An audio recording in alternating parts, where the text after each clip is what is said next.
Oh, better get my notes.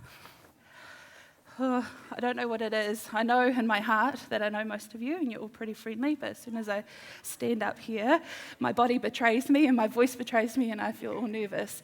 So I've brought my emotional support water bottle, and the preschool teacher within me sort of feels the innate urge to shake the sillies out, but I'll spare you from that as well. You can all shake them out with me. So today we'll be looking at Matthew chapter 9 to 13, and we'll be reading it from the NIV version. But so if you want to get out your phones or your Bibles, or it will soon be on the screen as well. These 4 verses are all about the calling of Matthew the Apostle. And before we dive into the text, just wanted to have a little preamble of some of the context. So the 4 verses that we'll look at today are preceded, obviously, by the beginning of the chapter, verses 1 to 8, which Seb so beautifully preached on back at the end of October. So I'm quite happy that there was a bit of a gap, that I didn't have to back on that. We learn in those first 8 verses that Jesus is arriving back in Capernaum, his own city, where men bring to him a paralyzed man on a mat, and Jesus forgives and heals the man on the spot. And this is him just continuing to establish his divine authority and power to forgive sins. So let's read from verse 9. As Jesus went on from there, he saw a man named Matthew sitting at the tax collector's booth. "Follow me," he told him, and Matthew got up and followed him. While Jesus was having dinner at Matthew's house, many tax collectors and sinners came and ate with him and his disciples. When the Pharisees saw this, they asked his disciples, "Why does your teacher eat with tax collectors and sinners?" On hearing this, Jesus said, It is not the healthy who need a doctor, but the sick. But go and learn what this means. I desire mercy, not sacrifice, for I have not come to call the righteous, but sinners." In his message, Seb likened Capernaum to Twizel. Don't worry, that wasn't my only takeaway from your message, Seb. This was based on the population size and I guess also being near a lake. Coming from Oxford, a small town of similar population proportions, I can tell you a thing or two about life in a small town, especially how fast the information grapevine goes. Everybody knows everybody's business. And as a kid, it was pretty hard to get away with anything because it would always get back to mum and dad. I remember one night, mum and dad went to a church meeting, and when they came home, they sat down one of my brothers and asked him about what happened that day, and he claimed nothing. They got out of him that he actually had a detention given that day, and he wasn't really easily giving up any information of how he received this detention. Mum and Dad told him about how one of his classmates had gone home and shared with her parents over dinner what the antics he'd been up to that day, and her parents shared with my parents the antics of their son. So what had happened that day is my brother got into a tug of war with his teacher over his school bag, and as they're, back and forth, Kyle, right at the right moment, he managed to let go of the bag, and the teacher went flying backwards and fell down, and the rubbish bin landed on top of his head. Pretty epic. So, great story, but I think my parents were perhaps a bit more, less impressed by the fact that they found out what had happened through the small town grapevine. So back to our small town, or city of Capernaum, where Jesus is walking and saw Matthew sitting at the tax collector's booth.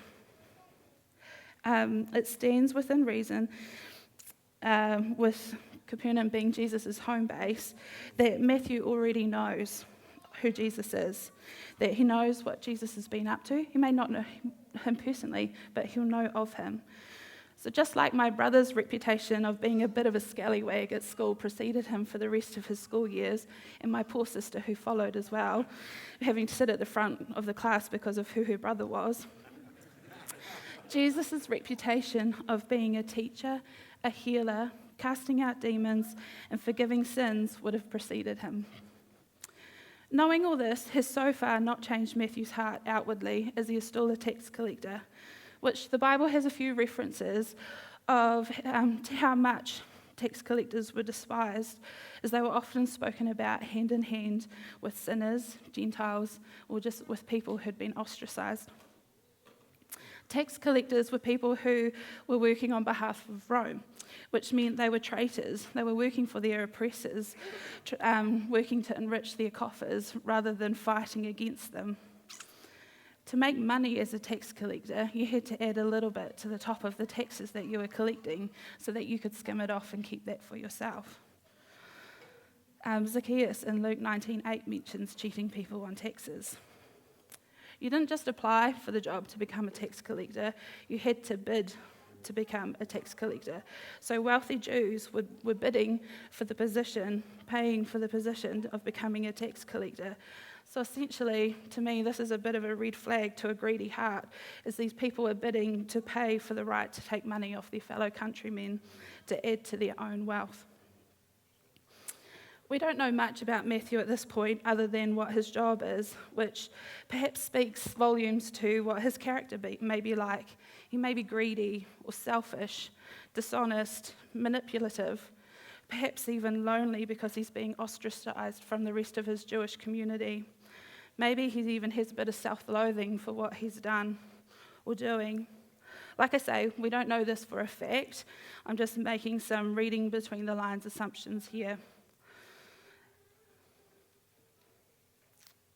So far, we have our city of Capernaum, and we have our man Matthew going about his daily job, and we have Jesus who has just come from healing and forgiving the paralyzed man.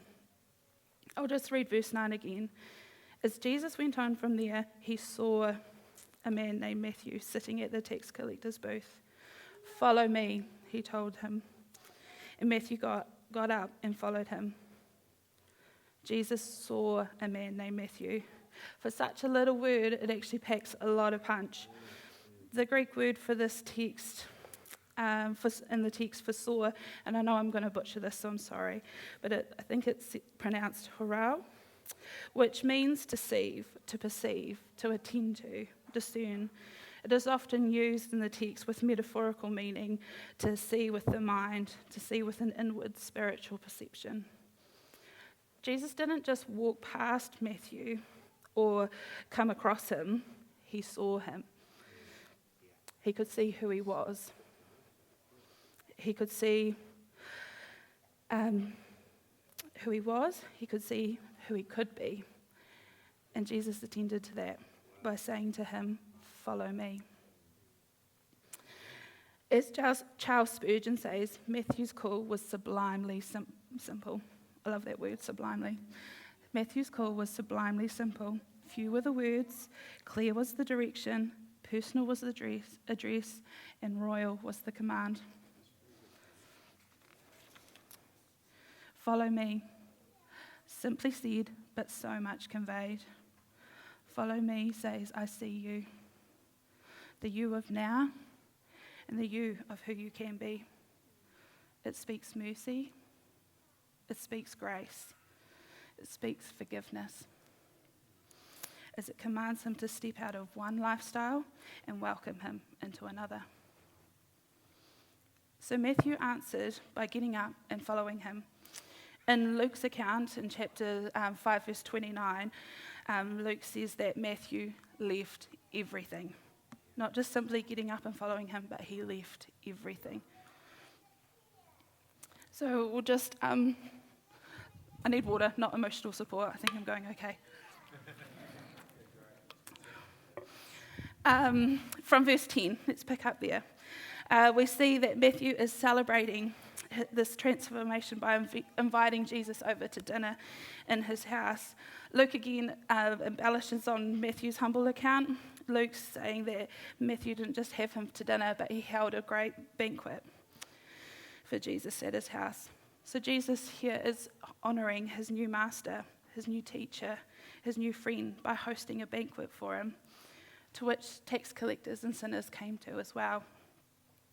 As the host of this banquet, Matthew has either invited them in, or if they've gate-crashed his party, he's at least allowed them to stay, so that they too can have the opportunity to encounter, to experience, to be seen through the same lens of transforming power and of love, grace, and mercy that Matthew had that day. Not even a day into his new life, and Matthew is already on the case of sharing the love of Jesus to those around him. When questioned why he is eating, fellowshipping, partying with these people by the Pharisees, Jesus answered, "It is not the healthy who need a doctor, but the sick. But go and learn what this means. I desire mercy, not sacrifice, for I have not come to call the righteous, but sinners." I desire mercy, not sacrifice, is in reference to Hosea 6, verse 6, which we've got up here, and this is the NLT translation. I want you to show love, not offer sacrifices. I want you to know me more than I want burnt offerings. To me, this speaks to the truth that we know as Christians, that we cannot please God through our works alone. He wants us to know him. And in knowing God, which is in part being in awe of his majesty, of trusting in his promises that he has for us, and submitting to his will, and knowing his goodness. Knowing him like this, loving him like this, loving him for this, pleases him more than sacrifices that are done just because we are meant to. I don't know if you've heard or had to make a child apologise to someone, and you get that typical sorry. Doesn't mean quite as much, does it, as someone who it is a child that contritely offers their apology, knowing that they've done something wrong. Jesus isn't interested in us just dotting the I's and crossing the T's, because that is what we think a good Christian does. He wants us to show our love through the depths of our relationship with him. I feel like I personally know a little bit about dotting the I's and crossing the T's. And also a bit about feeling guilty and unworthy for not being able to do that. Last year, definitely not my favourite year of all time. It was a bit of a roller coaster that seemed, for at least the first beginning of the year, on a forever downward slope. And then all of a sudden, I answered my own call of follow me, and I was projected out of it. Most of you know I'm just 2 weeks into my new role here as the Children and Families Pastor at SABC. And it's definitely not something that I thought that I would be saying this time last year. If I remember correctly, having a children's pastor was on the cards before Pastor Paul started his interim role here in May last year. And it certainly became a highlighted need for him. That was something that we needed here. So here I am, on one hand, not batting an eyelid at the need for the church, other than just to pray for the right person to come. And then on the other hand, I'm languishing away, feeling as though I'm stuck in a holding pattern, knowing that there's something more, that my time as an early childhood teacher is wrapping up, and that the next step will have something to do with church, but I wasn't sure what. But not being a children's pastor. So sometime in the middle of the year, I go to an intercessors meeting, and on the agenda, of course, like it has been for the past few months, is to pray for a children's pastor. And someone pipes up that actually the elders have changed the role, and now it is Children's and Families Pastor. And as soon as I hear that phrase, it's like I got a spiritual gut punch, like it was just, ooh, and I just knew that was for me. That sometimes, I don't know if you have that, but that's sometimes how God talks to me, a bit of a spiritual gut punch. But, so that happened, and I can tell you what, I was the most unfocused prayer in the group that morning. I guess I kept questioning, even though I knew that hit, was it really for me? And I think I was hoping for something more, from validation from someone else, for maybe someone to step out in a prophetic act and be like, Tara Elizabeth Morris, I hereby dub you the pastor of Children's and Families at St Albans Baptist. But of course, that didn't happen. I did, however, focus on what the others were praying for this new pastor to be. Brilliant prayers, but I managed to quite succinctly dismiss myself as being the answer to each of those prayers. So not quite following in Matthew's example of jumping up and leaving everything behind, I personally required more. I required someone else to hear from God for me, or perhaps it was human approval in this as well. And I was thinking maybe 2 or 3 other people to come and tell me would confirm it. Would it be about spiritual and about right, maybe? Well, actually, I got 3 people. After the church breakfast that we had in August, and Pastor Paul was sharing his heart with us about the need for a children's and families pastor, someone came up to me and said that I would be perfect for that role. Of course, I immediately dismissed it. Apparently, I needed more. Then I shared my thoughts about this in a random conversation with my good friend, who is also my manager at Penny Lane. She was so excited for me, saying that it was my dream job. That's not actually something I'd ever thought. I had equated to it, but that it was my dream job and that I had to apply for it. This is my manager talking to me as my friend. And that not to worry about it only being 20 hours, because I could still be at Penny Lane for a couple of days a week until I don't need Penny Lane anymore. But I needed to hear more from God. I began to catch myself in daydreams, thinking about what the ministry could look like, the impact it could have within our church, the gifts and the talents building within our precious little ones. Because of where I felt I was at on this downward sloping roller coaster, I didn't think I was in the position, or didn't think I was worthy enough to put my hand up for this role. And then John Ferguson came to our church to speak to us in early September. And one thing he said that just stuck with me was that God wasn't looking for ability, but he was looking for availability. This, along with the daydream, spurred me along to ask a friend to help me with my CV. And can I tell you, putting a CV and a cover letter together after 10 years of not having to do one is a pretty daunting task.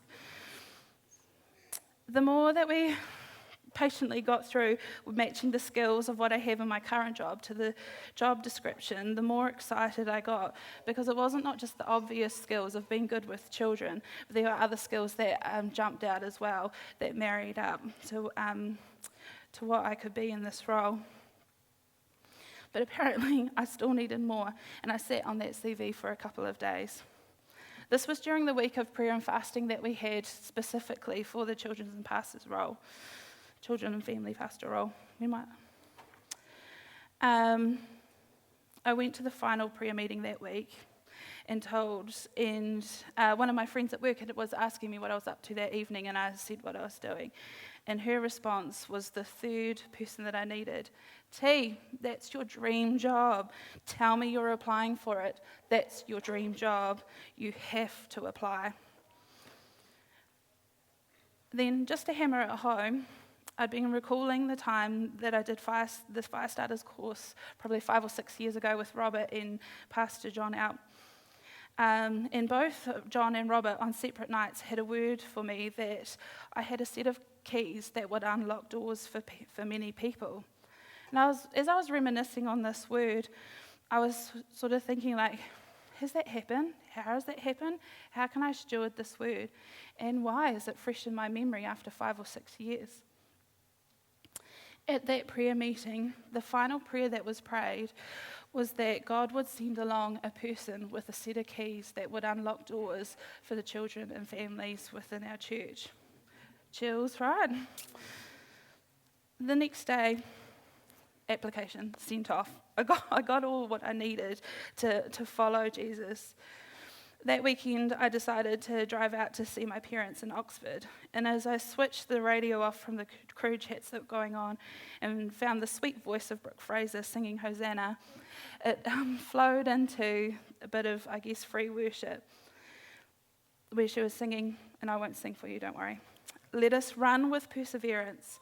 Let us make way for those who are to come. Every generation, every nation, every tribe, and every tongue. With one voice, they will sing Hosanna. And I've heard that song multiple times, and always impacted me, but at that moment I was bawling my eyes out, and I'm so thankful that Tram Road is the straightest road in the world.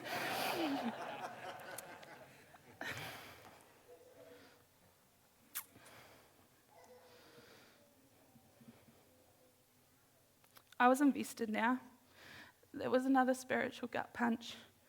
I'd gone from trying to discern if this was the right role for me, and even though the application was only in, to knowing that God was drawing me into this. If the band could come up now, that would be great.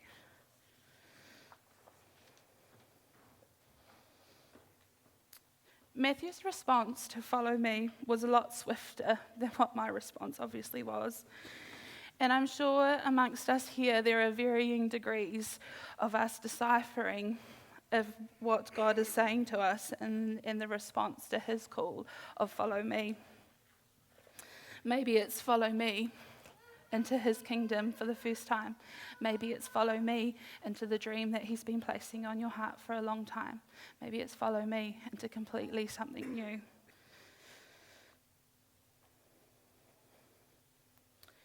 But I tell you this, God sees you.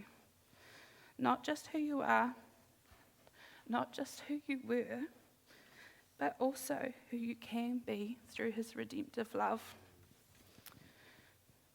You know, as a tax collector, Matthew would have had to be really accurate in his bookkeeping skills, and he would have also needed to know how to write, which I know is not a skill set that was available to many at that time. God used these skills of accuracy and penmanship for Matthew to be able to write the first account of the gospel in the Bible, being the book of Matthew. I may have felt like I was in a holding pattern for a good couple of years, but in that time I was given different roles and different tasks, not just in my workplace, but in church and in my personal life as well. Those roles or tasks have definitely grown my skill set and will surely come in handy as I get my feet in this new role here. Matthew is a beautiful illustration of the gospel. He was a tax collector, a sinner, but Jesus saw him. He came for him. He reached out for him.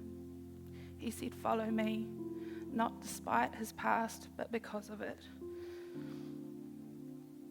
Because he was a sinner, because he was sick of the heart or the soul, he needed a physician. He needed Jesus, the physician, to come and heal him. Just as Jesus' reputation would have preceded him in Capernaum, I'm sure his reputation precedes him here for most of you all today. You already know about his great works. You may have already encountered and known about his love. But my question now is, what will you do about his call of follow me over your life right now?